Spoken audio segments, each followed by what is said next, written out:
Winter 2026 should go down as one of the most stacked seasons of the decade for anime. There literally wasn't a single weak link in my top 10. We got Fern pouting, an actual flashback to the Banquet of Kings, and oh god, is this going where I think it's going? Today we're going to give out awards, rank the top 10, and get the full tier list of the season. As you can see, this is where stars are made. So let's hand out the awards. Best OP goes to Oshinoko Season 3 easily, because I never skipped that and it was always a highlight of the week. Best MC, gotta show love to my boy Yamabuki here, because his self-confidence and ability to actually back up his word. Best side character goes to King Norgal. He gave me my favorite moment of Sentenced to be a Hero when he took charge in the tunnel. Most annoying girl of the season, Nishi, was so shy that she made Bochi look bold and confident. Best girl of the season, Yuzuriya was serving all the looks and all the attitude. Best fight of the season, I'm going to give to Yuji versus Higuruma because of the iconic character moments that came from that battle and the unique curse techniques. Honorable mention to every fight in Hell's Paradise this season, every other JJK fight, and Stark versus the Demon and Frieren.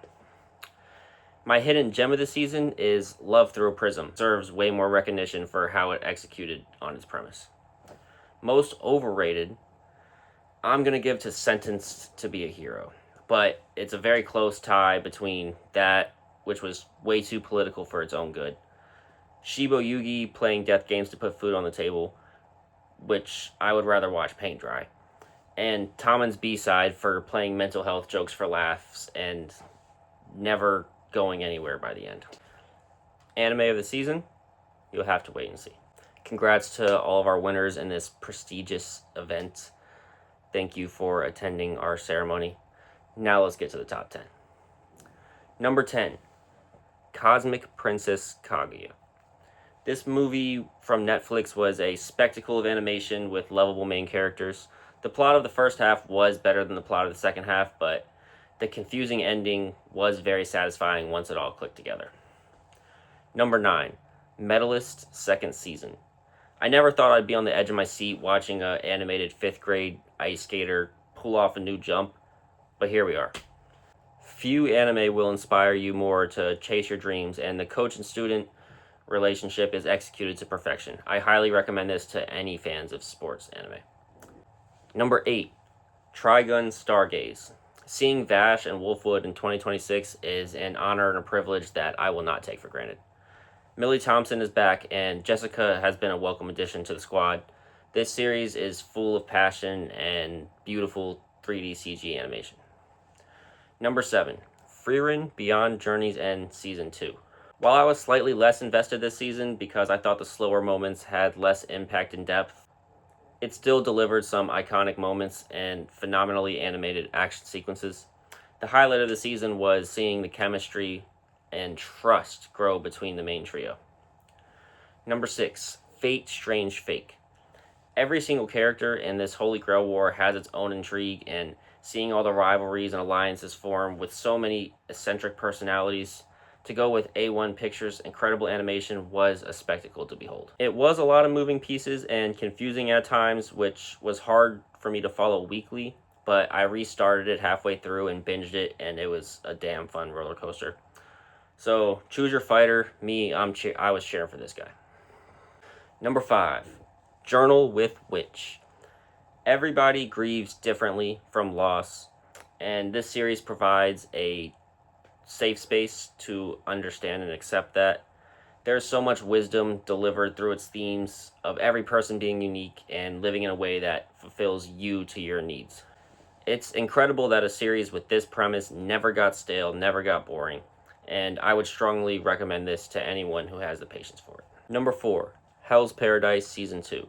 Seeing this group of misfits and bandits come together, help each other, and dare I say, form a bond was fantastic character work.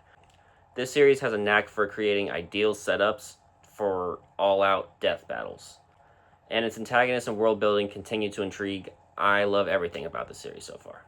Before we get to our top 3, let's show some love to the honorable mentions that didn't quite make my top 10. All You Need Is Kill was a theatrical release that had extremely unique and abstract animation and art styles. The ending was a bit confusing, but it still satisfied nonetheless. You and I Are Polar Opposites was the best rom-com of the season and tackled more mature and relatable aspects of relationships than you might expect from a series like this. My Hero Academia Vigilante Season 2 had some really memorable moments, including characters from its parent story like All Might and Eraserhead. And shout out to Captain Celebrity because I thought I was going to hate that guy, but I fuck with him. The Darwin incident pushes a lot of philosophical agendas that I definitely do not agree with. And in my opinion, it handled very sensitive subjects like school shooting and racism in America in a very irresponsible way. But I can't deny that it has some really interesting plot developments that keep me immersed, and I really enjoyed Charlie as a character. I just hate all the humans around him. Maya Naka Heart Punch, or Tune Into the Midnight Heart, actually put a genuinely interesting and intelligent MC in a harem, as opposed to the typical cardboard cutout pro-tag-kun. Respect for that. Hanakimi delivered the trashy shoujo drama that made for a surprisingly easy watch this season, being more enjoyable than Tommen's B-side and In the Clear Moonlit Dust, for sure. Sentenced to Be a Hero.